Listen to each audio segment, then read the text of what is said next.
নজরুলবাবু রয়েছে, নজরুলবাবু কি বলবেন? কোন ঘটনা? Belgharia overall law and order কোন জায়গায় দাঁড়িয়ে রয়েছে আমরা?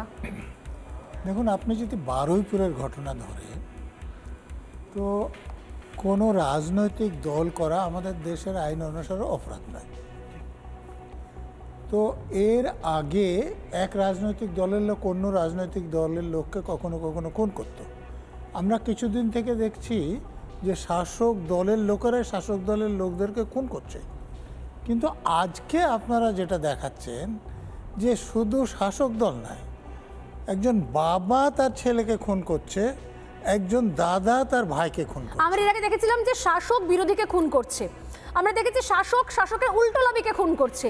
কিন্তু আমি দেখছি এখন যে শুধুমাত্র শাসক বিরোধী নয়, এক পরিবারের মধ্যে বাবা তার নিজের ছেলেকে খুন করছে কারণ সে তার পথের কাঁটা হয়ে গেছে বলে। হ্যাঁ, তো তাহলে এই ক্ষমতায় থাকা, তোলাবাজি করা বা কাটমানি খাওয়া, কমিশন খাওয়া, এইসবের জন্য তৃণমূলের নেতারা তাদের দলের সমর্থক এবং নিচের দিকের নেতাদের কতটা হিংস্র করেছেন যে নিজের ছেলেকে নিজের ভাইকে খুন করে দিচ্ছে।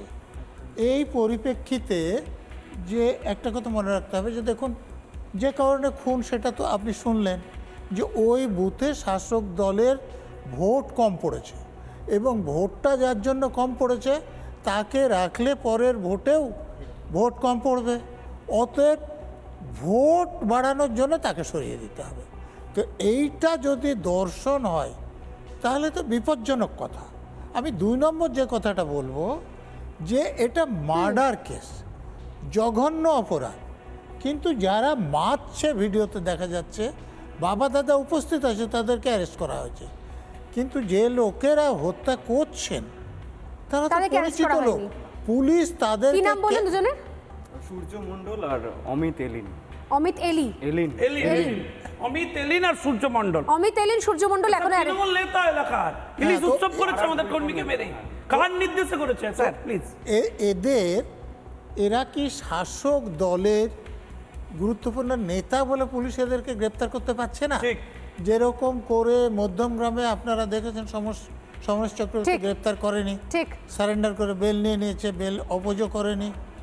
বা অনুব্রত মণ্ডলের কথা আপনারা দেখেছেন যে পুলিশ অফিসারের স্ত্রীকে মাকে ধর্ষণ করতে চাইলেও এমনকি ডিজিকে ফোনে ধরে বা ফোন ধরে ভান করার পর তুমি আমি করলেও, বা ডিজিকে বলছে যে ওসিকে কত মারবে তুমি দেখো, একে সরাবে কি অবস্থা, তো তারপরে তার ফোনটা পুলিশ সুইচ করতে পারেনি আজ পর্যন্ত পারেনি। তো তাহলে এখানে এই কারণেই হচ্ছে না। এখন আমার তো যেটা ভয় করছে যে যিনি এই ভিডিওটা করেছেন এবং যিনি এই ভিডিওটা প্রকাশ করেছেন, আমি তো অন্য কাউকে দেখিনি, আমি আমাদের একজন প্যানেলিস্টকে আগে এখানে আসার আগেই দেখছিলাম যে তারা কদিন বেঁচে থাকবে আমার কিন্তু খুব ভয় না, ভয়ঙ্কর না, এটা মানে একদম হাসির কথা না, এটা ভয়ঙ্কর আতঙ্কের কথা।